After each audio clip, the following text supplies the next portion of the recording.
आज का टॉपिक है हमारा introduction to biotechnology. Introduction to biotechnology, यहाँ पर चैप्टर को हम 4 पार्ट में डिवाइड कर सकते हैं। पहला है टिश्यूज़, जिसमें हम एनिमल्स एंड प्लांट टिश्यूज़ के बारे में पढ़ेंगे। दूसरा है टिश्यू कल्चर, तीसरा है एग्रो टूरिज्म और चौथा है एग्री बिजनेसेस। ठीक है, चलिए स्टार्ट करते हैं। टिश्यूज से स्टार्ट करते हैं। In case of amoeba like structures, unicellular organisms, all functions are performed by organelles of the single cell. However, most of the organisms are multicellular. How are the various processes brought in their body? तो जैसे amoeba में आप देखते हैं एक single cell है और उसके जो भी फंक्शंस होते हैं, सारे फंक्शंस वो एक सिंगल सेल के अंदर जो ऑर्गेनल्स होते हैं वो परफॉर्म कर लेते हैं। लेकिन मल्टीसेलुलर ऑर्गेनिजम्स जिसमें बहुत सारे सेल्स होते हैं, उनमें जो प्रोसेस होता है, फंक्शन होता है, वो कैसे होता है? तो groups of cells comes together so as to perform the various functions of the body. तो इसका आंसर भी यहाँ पर उन्होंने दिया है कि होता क्या है। ग्रुप ऑफ सेल्स तो बहुत सारे सेल्स एक साथ आते हैं और वो बॉडी के स्पेसिफिक फंक्शंस को परफॉर्म करते हैं। Are you familiar with the sequence? Letters, words, sentences, lessons and textbook. Yes, we are all familiar, right? Letters, words को बनाने के लिए लेटर्स चाहिए, वर्ड्स से सेंटेंस बनेंगे, सेंटेंसेस से लेसन बनेंगे और लेसन से हमारी टेक्स्ट बुक बन जाती है। Similarly, organisation of the body of organisms follow a definite hierarchy. You have already studied cells and cell organelles in that hierarchy. तो इसी तरह से हमारी बॉडी में भी एक हायरार्की फॉलो होती है और ये हायरार्की में किस तरह से सेल ऑर्गेनल्स से सेल्स से टिश्यूज़ से ऑर्गन्स, ये हमने पढ़ा हुआ है पहले। A group of sales having the same origin, same structure and same function is called tissue.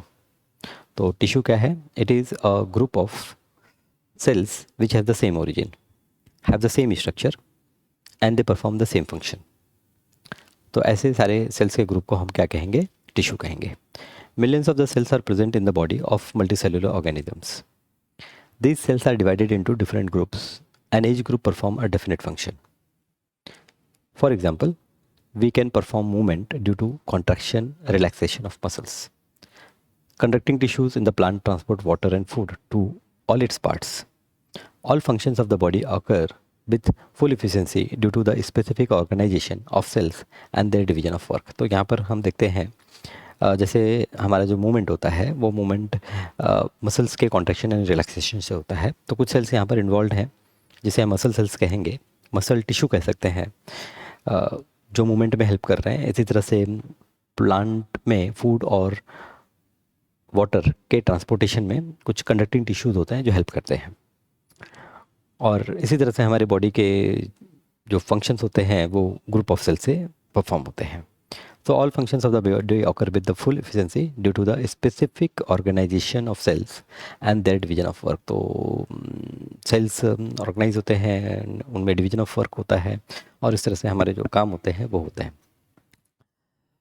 तो टिश्यू आपने समझा टिश्यू क्या है? It is nothing but it is group of cells. अब ये जो टिश्यू है, टिश्यू को हम 2 पार्ट में कैटेगराइज करेंगे। एक है सिंपल टिश्यू, एक है complex tissue. Simple tissue it is made up of one type of cell. तो यहाँ पर सिंपल टिश्यू का डेफिनेशन बस यही है कि सिंपल टिश्यूज होते हैं वो एक टाइप के सेल से ही बने होते हैं। एग्जाम्पल के लिए epithelial tissue of animals, meristematic tissue in the plants. वहीं कॉम्प्लेक्स टिश्यूज अगर हम देखें तो they are made up of more than one type of cells. Example blood of animals, xylem and phloem of the plant. तो यहाँ पर blood अगर हम बात करेंगे, ब्लड एक टिश्यू है और ये जो टिश्यू है, ये इस टिश्यू में अलग अलग तरह के सेल्स हैं, बट वो सारे मिलकर एक ही फंक्शन कर रहे हैं, इसलिए हमने उनको कंबाइन करके एक टिश्यू नाम दिया, ब्लड। ओके, इसी तरह से जाइलम आपका टिश्यू है जो वाटर को कनेक्ट करने का काम कर रहा है, फ्लोएम जो फूड को कनेक्ट करने का काम कर रहा है। ये जो टिश्यूज़ हैं ये अलग अलग सेल से मिलकर बनते हैं, ओके, और एक साथ मिलकर एक पर्टिकुलर काम करते हैं। तो हमने टिश्यू को 2 कैटेगरी में डिवाइड कर दिया, एक सिंपल टिश्यू, दूसरा complex tissue. Plant being sedentary, ठीक है, सिडेंटरी मतलब उन्हें कहीं मूव करना नहीं होता है, जहाँ खड़े हुए हैं वहीं खड़े रहते हैं, ठीक है। तो plant being sedentary, most of their tissues are of the type that give support. तो क्योंकि प्लांट एक ही जगह पे खड़े होते हैं तो प्लांट के अंदर जो बहुत सारे सेल्स होंगे, टिश्यूज होंगे, उनका एक मेजर जो काम होगा वो होगा प्लांट को सपोर्ट देना. They are dead cells in some tissues and these do not need much attention. तो हम देखते हैं कि ऐसे जो टिश्यूज होते हैं उसमें बहुत सारे जो सेल्स होते हैं वो डेड होते हैं, और क्योंकि वो डेड होते हैं तो वैसे ही हमें उनकी चिंता करने की ज़रूरत नहीं है. डेड है, कोई फंक्शन, उनका एक फंक्शन है सपोर्ट प्रोवाइड करना, वो कर रहे हैं अपना काम. Growth of the plant occurs in a specific part of their body where the tissue contains dividing cell. और जो प्लांट का ग्रोथ होता है, जैसे हम देखते हैं प्लांट अपवर्ड डायरेक्शन में बढ़ता रहता है, उसके टॉप से ग्रोथ होता है, ब्रांचेस ग्रो करती हैं. तो ये सब जो स्पेसिफिक पार्ट होते हैं जहाँ पर बॉडी का ग्रोथ हो रहा है, वहाँ पर टिश्यूज़ जो होंगे उनके अंदर जो सेल्स होते हैं वो डिवाइडिंग सेल्स होते हैं. मतलब वो सेल्स डिवाइड होते रहते हैं जिससे प्लांट का ग्रोथ होता रहता है.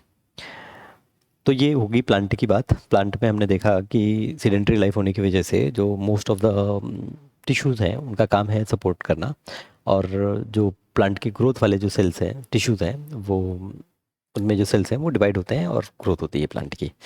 As animals have to move from place to place in search of food, shelter, and partners, their energy need to be greater. Most of the tissues of the animals are made up of living cells.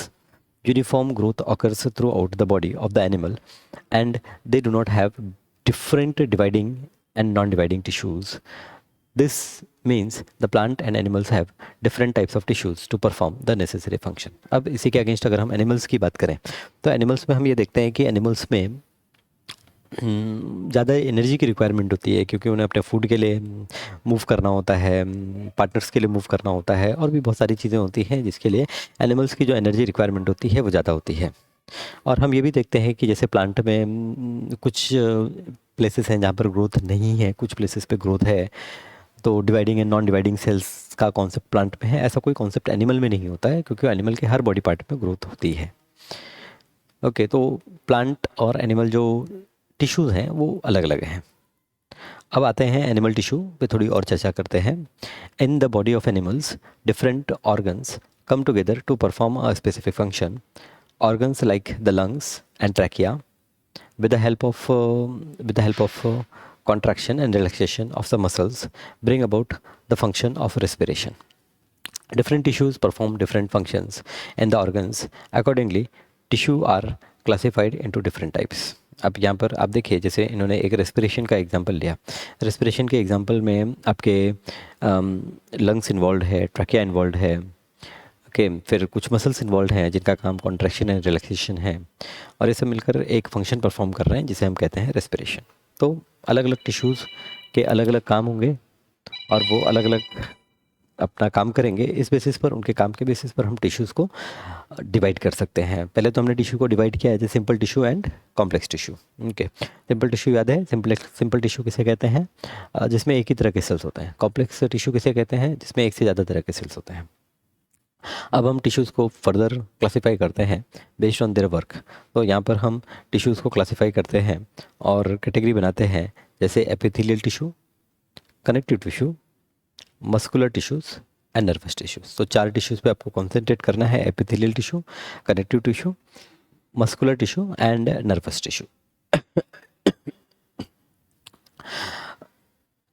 अच्छा, यहाँ पर थोड़ा कुछ special चीज़ है आपके लिए. Do you know blood is also a type of connective tissue. Okay, तो blood जो है वो एक कनेक्टिव टिश्यू है. कनेक्टिव टिश्यू मतलब जो इसका काम है कनेक्ट करना. It circulate in our body from one part to another and transport different materials. For example, it transport oxygen and a nutrient to all the cells in the body. Similarly transport waste material generated all over the body to the kidney for excretion. तो एक तो ये क्या करता है, oxygen and nutrients को transport करता है डिफरेंट सेल्स तक, और फिर वहाँ जो वेस्ट मटेरियल जनरेट होता है उसे ट्रांसपोर्ट करता है किडनी और एक्सक्रीटरी ऑर्गन्स तक. तो ये ब्लड की बात हो गई. अब आते हैं हम एपिथेलियल टिश्यू पे. Epithelial tissue, protective covering in the animal body are called epithelial tissue. तो एपिथेलियल टिश्यू का यहाँ पर आपको फंक्शन भी समझ में आ गया कि इसका काम है प्रोटेक्शन. ओके, तो जो प्रोटेक्टिव कवरिंग है हमारी बॉडी पर, ओके, जैसे अभी हमारा जो बॉडी है स्किन से कवर्ड है, तो ये जो स्किन की आउटर मोस्ट लेयर है ये क्या है, ये एपिथेलियल टिश्यू है। Cells in this tissue are closely packed and form the continuous layer. तो इनकी एक खास बात क्या है कि इनके जो सेल्स होते हैं ये क्लोजली पैक्ड होते हैं, क्लोजली पैक्ड होते हैं, इनके बीच में स्पेसेस बहुत कम होता है, and they form continuous layers. Any material that enters the body first encounters the epithelial tissue. Cells of epithelial, तो ऐसा नहीं कि ऊपर की स्किन है बस यही एपिथेलियल टिश्यू है, बॉडी के अंदर भी बहुत सारे ऑर्गन्स को कवर किया हुआ है एपिथेलियल टिश्यू ने। तो जब भी आपके बॉडी के अंदर कोई फॉरेन पार्टिकल जाता है तो सबसे पहला उसका जो इनकाउंटर होता है वो एपिथेलियल टिश्यू के साथ ही होता है। Cells of epithelial tissues are separated from the cells of other underlying tissues by a fibrous membrane. अब आपका जो एपिथेलियल टिश्यू है और जो बाकी सेल्स हैं, ओके, या फिर हम कह सकते हैं, ठीक है, मतलब बाकी बाकी जो टिश्यूज़ हैं उनके सेल्स से आपका एपिथेलियल के सेल्स सेपरेट होते हैं बाई अ फाइब्रस मेम्ब्रेन। एक मेम्ब्रेन होती है जिसके अक्रॉस क्या होता है, एक तरफ आपका एपिथेलियल टिश्यू, एक तरफ आपका दूसरा कोई टिश्यू के सेल्स होंगे। The skin, mucus layer of the mouth cavity, inner surface of the blood vessels, wall of the alveoli etcetera are made up of epithelial tissues. तो यहाँ पर हम देख सकते हैं कि ना सिर्फ स्किन, बट जो हमारे माउथ के अंदर म्यूकस की जो एक लेयर है, मतलब आप देख सकते हैं, आप मुंह ओपन करें, अंदर जो आपके चिक्स हैं, ओके, वहाँ पर अगर आप टच करें तो आप देखेंगे कि वहाँ पर क्या है, वहाँ वहाँ पर भी आपका एपिथेलियल टिश्यू है। इसी तरह से जो एल्वियोली की वॉल्स है वहाँ पर हैं, ये सब जगह पे आपके एपिथेलियल टिश्यूज होते हैं। Just minute. हाँ, हेलो। और ट्यूशन का मैंने टाइम डिसाइड नहीं किया था, बट वही शाम को रखूंगा क्योंकि पता नहीं किस किस का क्या प्रैक्टिस प्रैक्टिस रहेगा आदि और उसका का।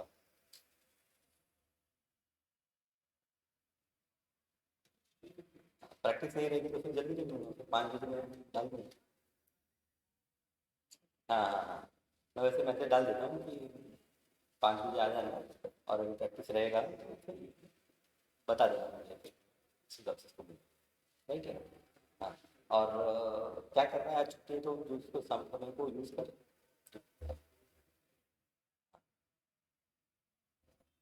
साइंस में क्या क्या चैप्टर है तुमको?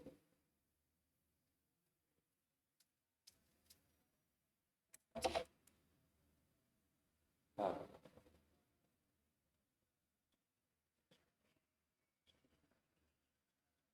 15, 16, 17, 18।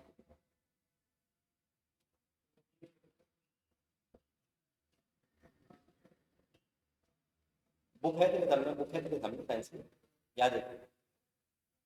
नहीं, तेरे को चैप्टर के नाम याद है कौन से चैप्टर? अच्छा, तो तू बोल रहा है कि ये जो चैप्टर है, चैप्टर का लिस्ट है मेरे सामने। थर्ड चैप्टर करंट इलेक्ट्रिसिटी है तुम लोग को भी? फिर अरे एक ही तो बुक है यार साइंस में, बोलते जा। करंट इलेक्ट्रिसिटी फिर, हाँ 12 है साउंड है, 13 है कार्बन, हाँ, substances in common use, life process living organism, variation, biotechnology, observing space. Observing space हमने पढ़ा था, तुम लोग को याद करना, याद कर लो।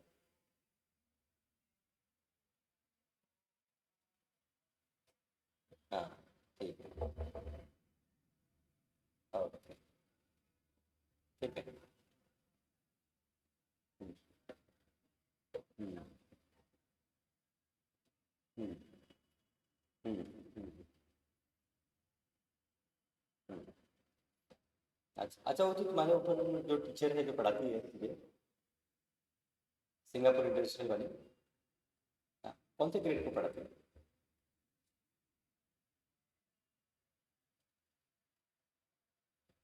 क्या बात है? क्या क्या क्या, क्या सब्जेक्ट पढ़ाती है? हाँ, अच्छा, एक बार उनका नंबर शेयर करना मुझसे उनसे पूछ के, कैसा तुमको चाहिए था, मुझे पूछना था इसके बारे में।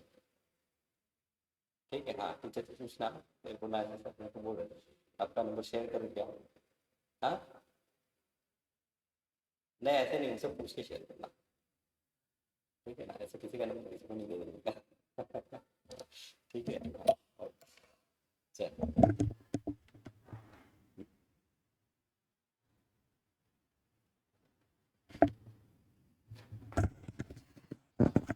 ओके सॉरी, तो यहाँ पर types of epithelial tissues, let us discuss with types of epithelial tissues. Sir आपको डिस्टर्ब हो रहा है, आवाज जा रही है वहाँ तक?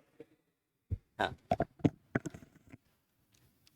Now types of epithelial tissues. Types of epithelial tissues में सबसे पहले हम बात करेंगे स्क्वैमस एपिथेलियम की है। तो आपने देखा कि टिश्यूज़ के अलग अलग टाइप्स होते हैं, और अलग अलग टाइप्स में भी जब हम एपिथेलियल टिश्यू डिस्कस कर रहे हैं तो एपिथेलियल टिश्यूज़ के भी अलग अलग टाइप हैं, जिसमें पहला टाइप है जो है स्क्वैमस एपिथेलियम। स्क्वैमस एपिथेलियम का डायग्राम ये ध्यान रखिए, स्क्वैमस एपिथेलियम किस तरह से फ्लैट है, पतला है।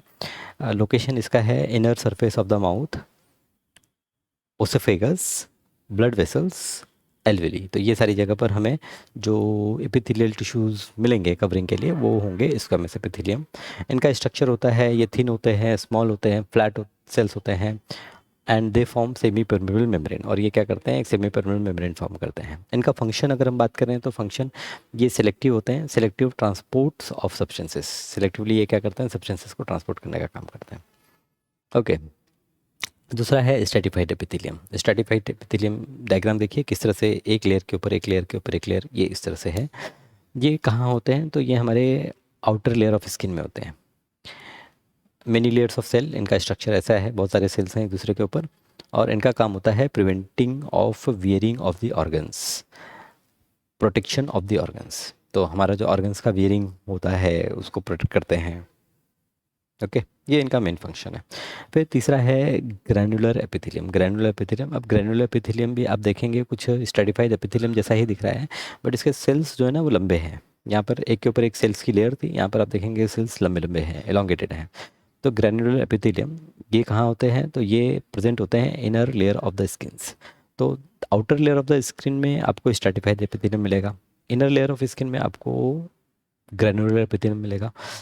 They are cells contains vesicles packed with secretory materials। secretory materials जिससे कुछ secrete हो सकता है, ऐसे यहाँ पर vesicles प्रेजेंट होते हैं। तो cells contain vesicles packed with secretory materials, secretion of sweat, oil, mucus etcetera. और ये क्या सिक्रेट करते हैं, तो कुछ होंगे जो स्वेट को सिक्रेट करते हैं, पसीना जो आता है आपको, आप देखें ऑयली ऑयली भी हो जाती है स्किन, ऑयल सिक्रेट करते हैं, म्यूकस सिक्रेट करते हैं।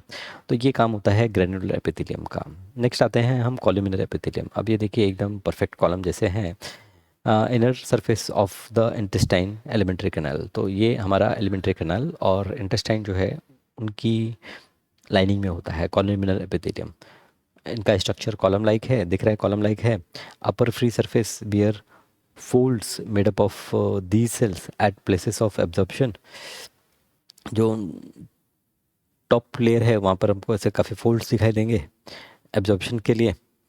और इनका जो मेन फंक्शन है secretion of digestive juices and absorption of nutrition. तो दो काम हैं इनके, एक तो डाइजेस्टिव जूसेस को सिक्रेट करना और दूसरा जो न्यूट्रिएंट्स हैं उनको एब्जॉर्व करना। नेक्स्ट है ciliated epithelium. Ciliated epithelium, they are inner surface of the respiratory track.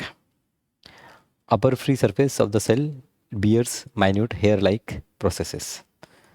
And ये इनका स्ट्रक्चर हो गया कि अपर फ्री सरफेस जो है यहाँ पर हेयर लाइक प्रोसेसेस होते हैं, and they push mucus and air forward to keep the air passage free.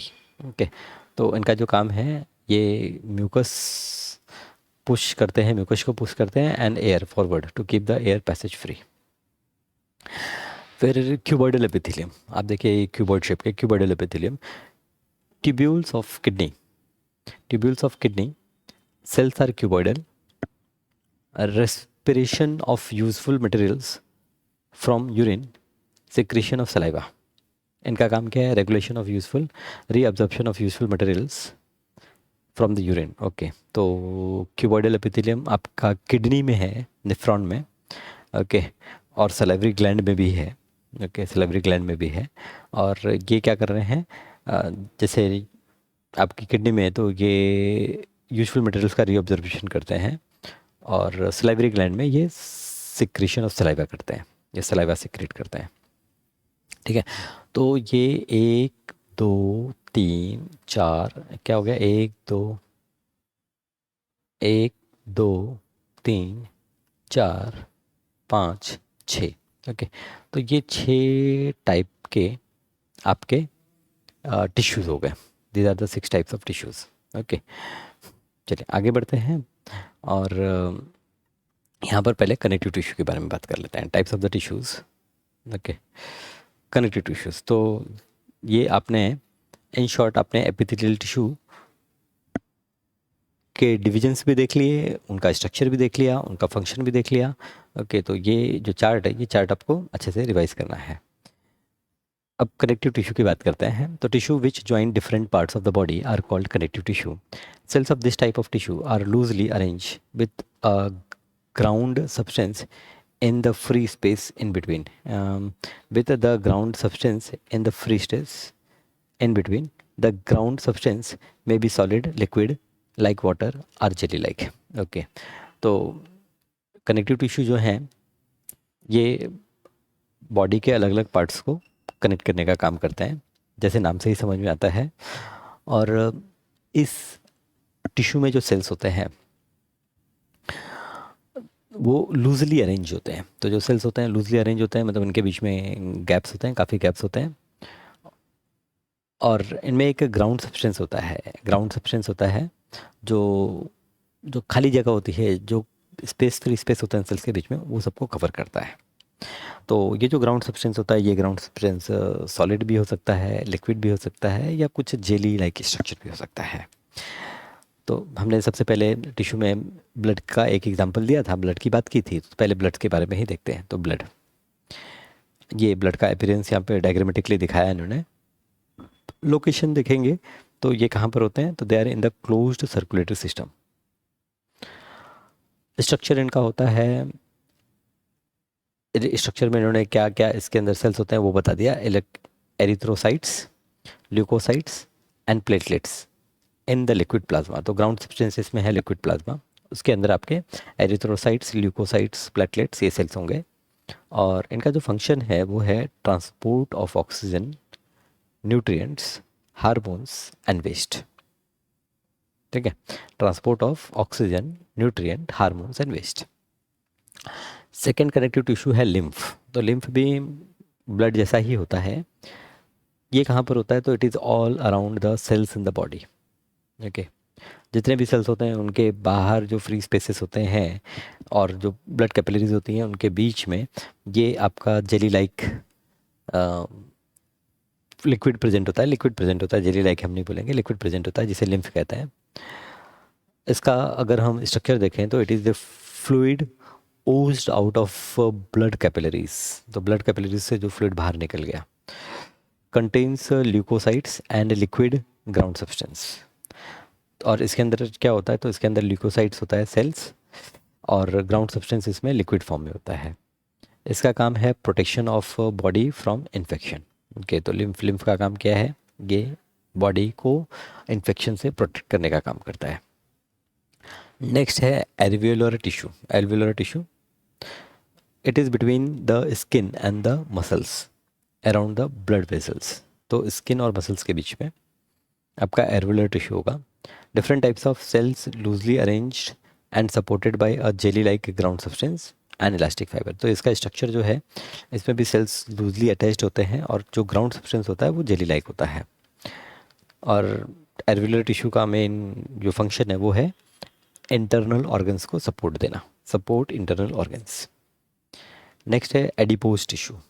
Adipose tissue, again diagram of adipose tissue, it is between the skin and around internal organs. तो हमारे जो internal organs हैं और जो skin है उनके बीच में होता है एडिपोज टिश्यू।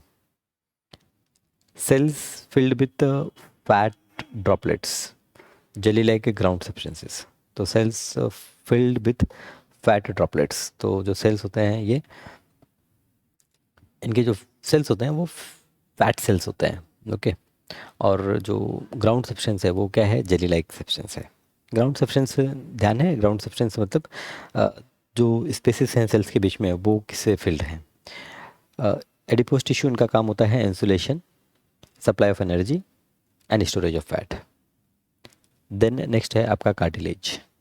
कार्टिलेज ये नोज़ में, ईयर्स में, लैरिंग्स में, ट्रैकिया में, ये सारी जगह पर होते हैं। Cells support by fibrous flexible jelly like ground substance. तो जो सारे सेल्स होते हैं वो एक जेली लाइक सब्सटेंस से सपोर्ट होते हैं।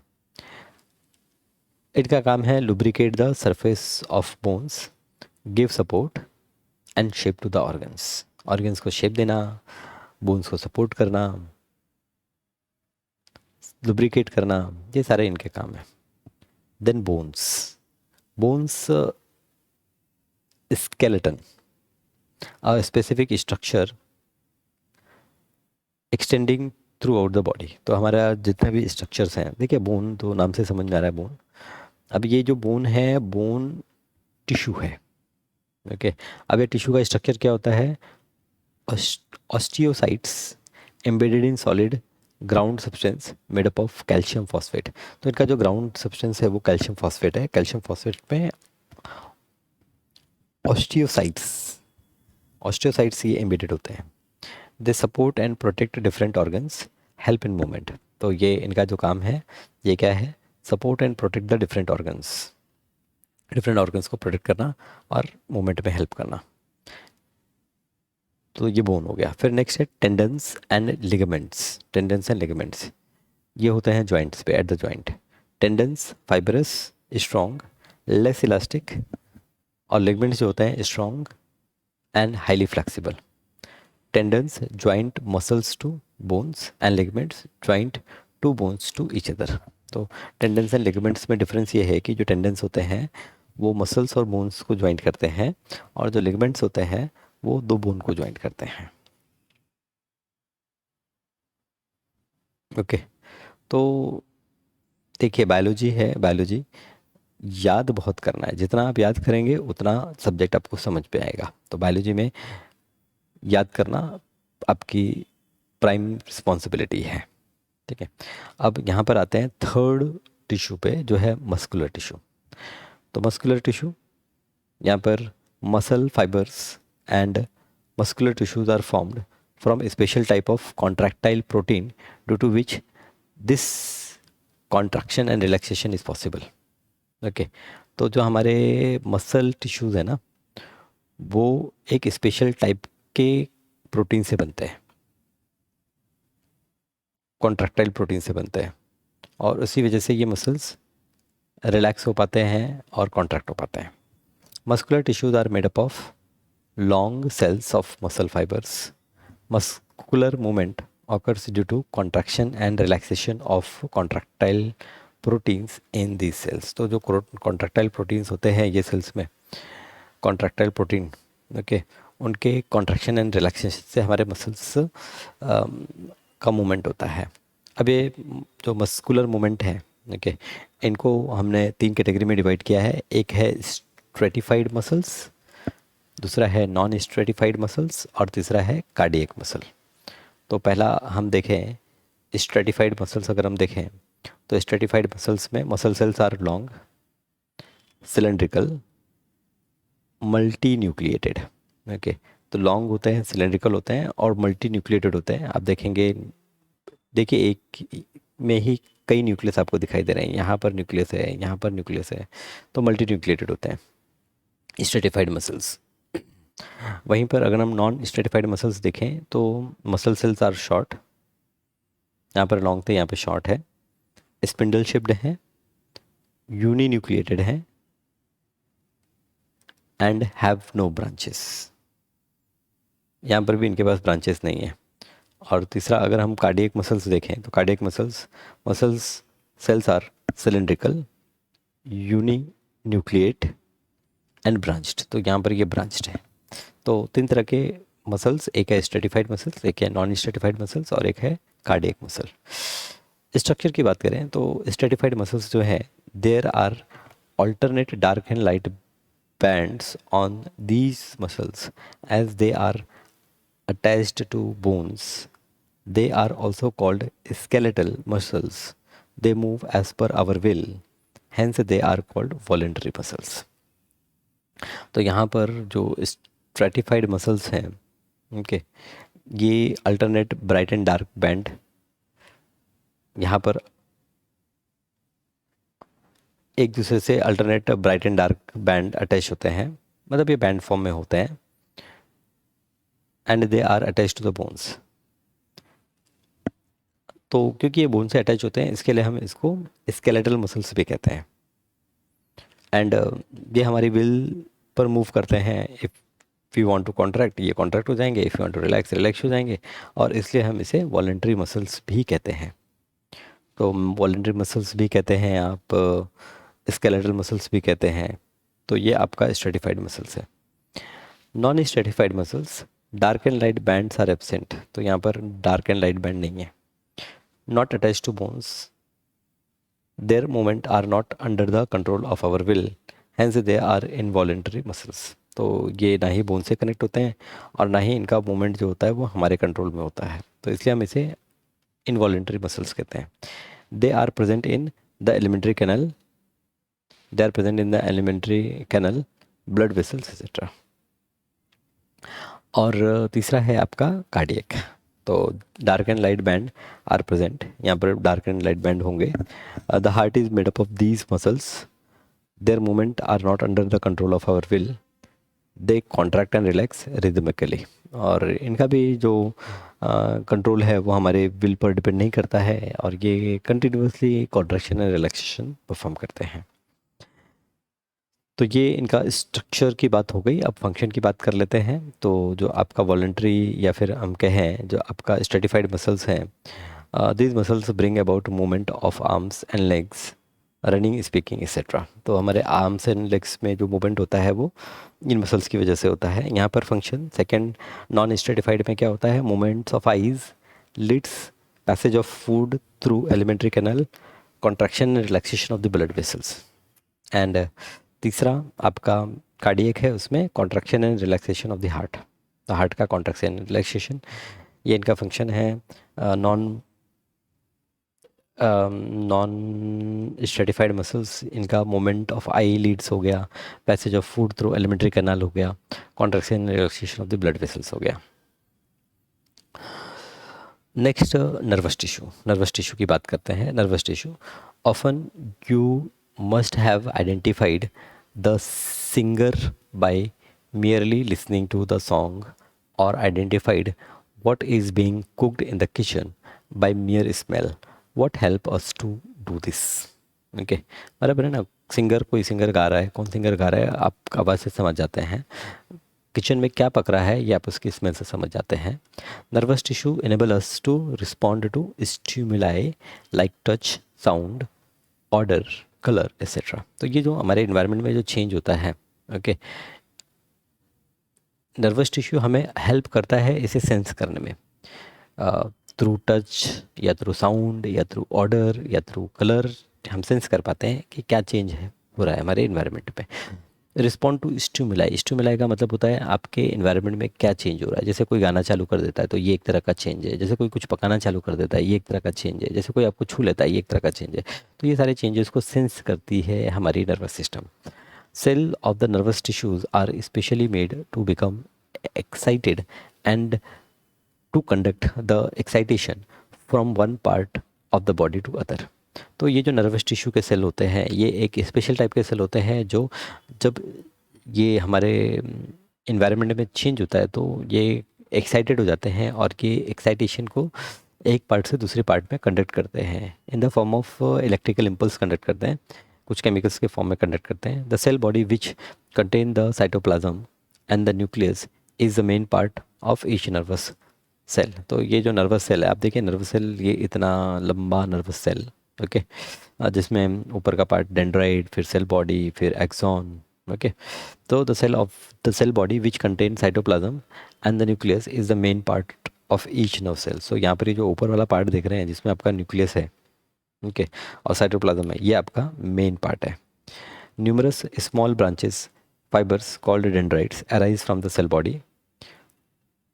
One of the fibers, however, is extremely long.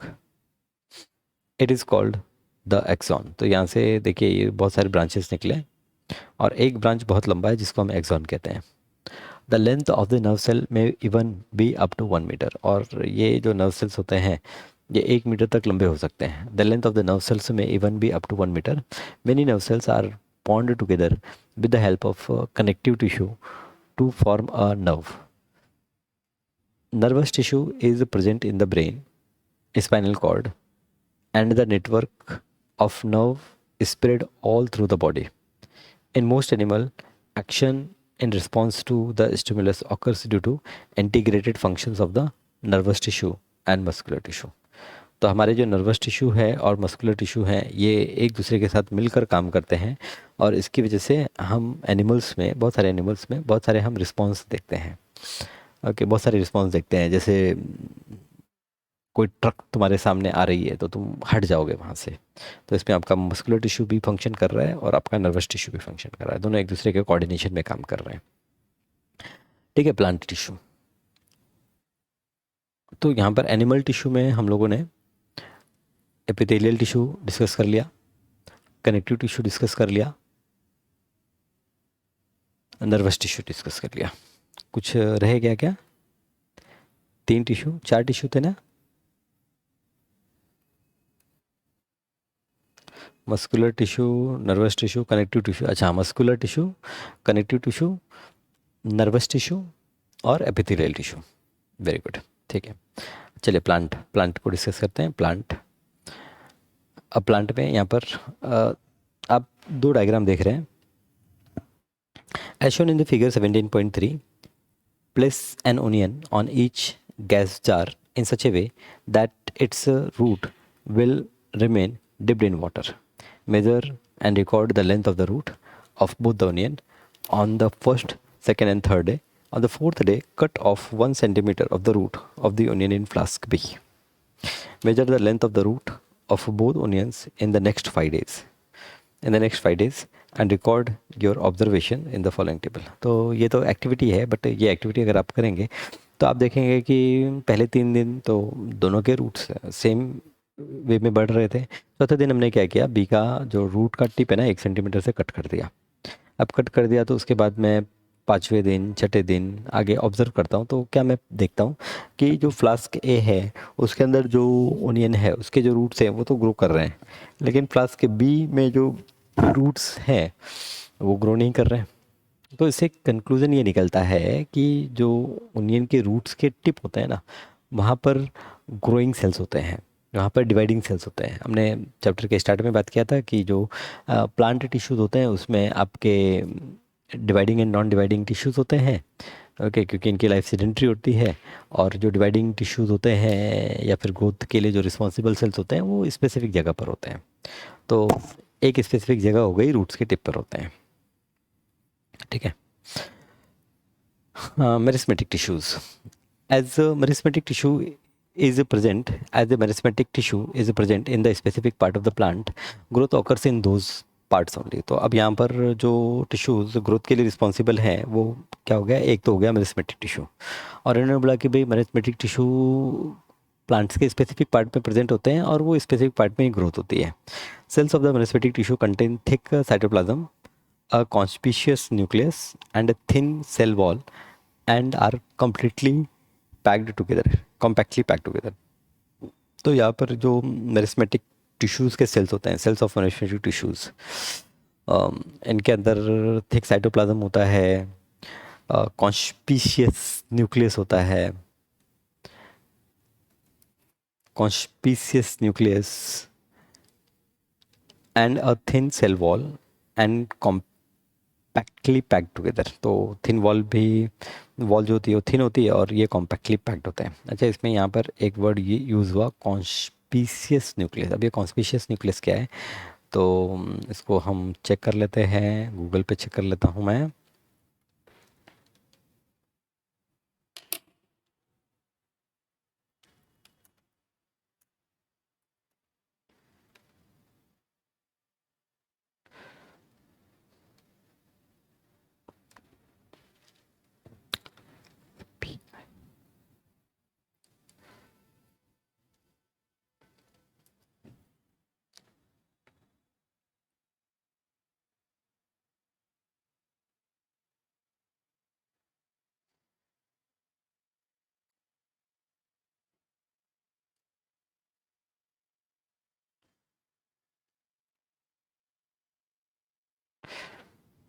conspicuous nucleus means that the nucleus is quite prominent and easily stand out when you observe the structure. Okay, conspicuous nucleus मतलब कि हमको easily वो दिखाई दे जाता है, समझ में आ जाता है कि ये न्यूक्लियस है.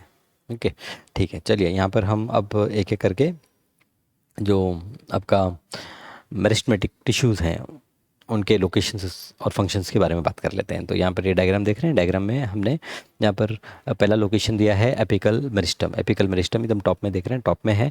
तो at the tip of the root and stem. तो at the tip of the root and stem है. फंक्शन इनका क्या होता है? Increases the length of the root and stem. तो इनका जो फंक्शन होता है ये रूट एंड स्टेम के लेंथ को इंक्रीज़ करने का काम होता है. दूसरा है inter calorie meristem. Intercalary meristem जो होते हैं they are at the base of the petiole of leaves. They are at the base of the petiole of the leaves and of branches. तो they are at the base of the petiole of the leaves. तो leaves के base पर होते हैं, समझ लीजिए, simple यही है. एपिकल मेरिस्टम जो है एकदम एपेक्स पर है, टॉप पे है. इंटर कैलरी मसल्स कहाँ पर हैं? ये मेरिस्टम्स कहाँ पर हैं? ये लीव्स के बेस पर हैं. ओके, ब्रांचेस के बेस पर हैं. Growth of the branches, formation of the leaves and flowers, ये इनका काम है. और तीसरा लैटरल मेरिस्टम्स, ये हैं lateral side of the roots and stems. Lateral side of the roots and stems, and इनका काम है increasing the girth of the root and stems. तो जो हमारा रूट का डायमीटर बढ़ता है, उसकी मोटाई बढ़ती है, या जो हमारे स्टेम्स की मोटाई बढ़ती है, ये लैटरल मेरिस्टम्स की वजह से होता है. ओके, तो ये हो गया आपका dividing tissues, meristematic tissues. Second है परमानेंट टिश्यूज़. प्लांट में हमने देखा था क्योंकि उनकी लाइफ सेडेंटरी लाइफ होती है, बहुत सारे जो टिश्यूज़ होते हैं डेड होते हैं, परमानेंट होते हैं. तो after their growth is complete, new sales formed by division of meristematic tissues lose their ability to divide and start to perform a specific function at a specific place. तो यहाँ पर क्या होगा कि जब प्लांट की ग्रोथ कंप्लीट हो जाती है तो मेरिस्मेटिक टिश्यूज़ में सेल्स डिवाइड हुए थे जो, वो धीरे धीरे आगे अपनी एबिलिटी डिवाइड होने की लूज़ कर देते हैं और वो एक कोई स्पेसिफिक फंक्शन करने लगते हैं स्पेसिफिक प्लेस पर. Thus they permanently acquire a specific structure, shape and location and perform a specific function. तो उनका एक स्पेसिफिक स्ट्रक्चर हो जाता है, स्पेसिफिक फंक्शन परफॉर्म करते हैं. This is called as the differentiation and permanent tissue are formed from these differentiated cells. तो this is called differentiation. Okay, तो डिफरेंशिएशन का मतलब हो गया कि आपका जो टिश्यू सेल्स थे, जो डिवाइडिंग सेल्स थे, वो धीरे धीरे वो क्या हो गए, वो उन्होंने अपनी एबिलिटी यूज़ कर दी डिवाइड होने की, और वो किसी पर्टिकुलर प्लेस पर एक पर्टिकुलर फंक्शन परफॉर्म करने लगे. तो इस तरह से उनमें डिफरेंशिएशन हो गया. तो इसे हम कहते हैं differentiation of the permanent tissues. There are two type of permanent tissues, simple permanent and complex permanent. तो परमानेंट टिश्यूज़ के भी दो टाइप हो गए, एक सिंपल एक परमानेंट. सिंपल और परमानेंट में आपको पता है, सिंपल मतलब एक ही टाइप के सेल्स होंगे, परमानेंट मतलब अलग अलग कई तरह के सेल्स होंगे. तो पहले सिंपल परमानेंट की बात करते हैं. These are made up of only one type of cells. According to the functions they are of the following different types.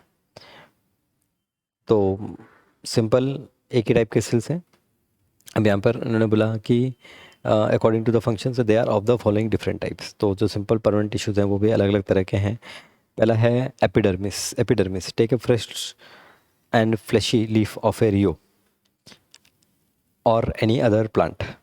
Pull and press it. Pull and press it. Tearing is obliquely in such a way. Tearing it obliquely in such a way that its transparent epidermis will be visible at the cut margin. Take the transparent epidermis with a forceps and keep it in the dilute saffron in solution for 1 minute. Spread it on the slide, cover with a cover slip, and observe it under compound microscope. The entire outer surface of the plant is made up of only one layer of the cell. That layer is called epidermis. तो यहाँ पर ये जो epidermis की हम बात कर रहे हैं ये प्लांट की लीफ के आउटर पार्ट पे होता है. The entire outer surface of the plant is made up of only one layer of cells. That layer is called epidermis. Cells of the epidermis are flat and as there is no cellular space between them, a single continuous layer is formed. तो यहाँ पर सिर्फ leaf नहीं, बाकी plant के जो parts होते हैं वहाँ पर भी आपका बाकी जो प्लांट्स पार्ट होते हैं वहाँ पर भी आपका ये एपिडर्मिस होता है, और सेल्स ऑफ एपिडर्मिस ये फ्लैट होते हैं, and no intercellular space between them, and एक कंटिन्यूस लेयर फॉर्म हो जाती है। The epidermis of the stem, the epidermis of the stem and leaves is covered by a waxy layer or cuticle, due to which water in the underlying part is retained. The epidermis of the stem and leaves is covered by a waxy layer of cuticle, due to which water in the underlying part is retained.